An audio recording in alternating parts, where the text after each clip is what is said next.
ஆக்சுவலாக த்ரிஷாவை நிற்க வச்சுட்டு திருச்சின்றது வந்து த்ரிஷி அப்படின்னு மாற்றலான்னு மாதிரி ஒரு பிளான்ல இருந்தாங்க.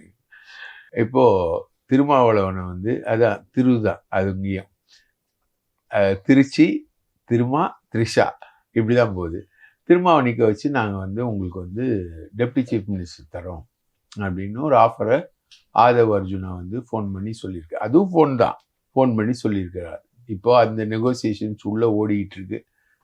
விசிகாக்குள்ளே டிஸ்கஷன்ஸ் ஓடிக்கிட்டு இருக்குன்னு வைங்களேன்.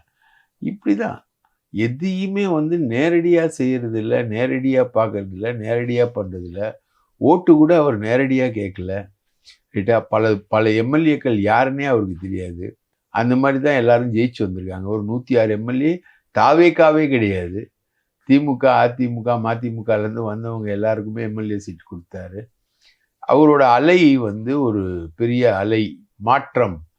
அந்த சினிமாவில் வர மாதிரியே சர்க்கார் படத்தில் வருது பாருங்க, அதே சீனை வந்து கிரியேட் பண்ணியிருக்காரு. அதுக்கு தமிழக மக்கள் ஈல்டாயிருக்காங்க. ஈல்டாகி அவருக்கு ஓட்டும் போட்டிருக்காங்க. ரைட்டுங்களா? இந்த மக்களை என்ன சொல்கிறதுன்னு தெரியல. பயங்கர அரசியல் அறிவார்ந்த மக்கள்னு இது வரைக்கும் நம்ம நினச்சிக்கிட்டு இருந்தோம். நாங்கள் அப்படி இல்லை அப்படின்றது வந்து ஒரு சினிமாத்தனமான மக்கள் நாங்கள் அப்படின்றத வந்து திரும்ப அவங்க ப்ரூவ் பண்ணிக்கிட்டு இருக்காங்க. ஸோ அவர் ஜெயிச்சிட்டார். ஆனால் கொடுத்தவங்க ஒரு 120 சீட் கொடுத்துருக்கலாம் அவருக்கு, இல்லை ஒரு 130 சீட்டு கூட கொடுத்துருக்கலாம். வெறும் 108 சீட் தான் கொடுத்தாரு.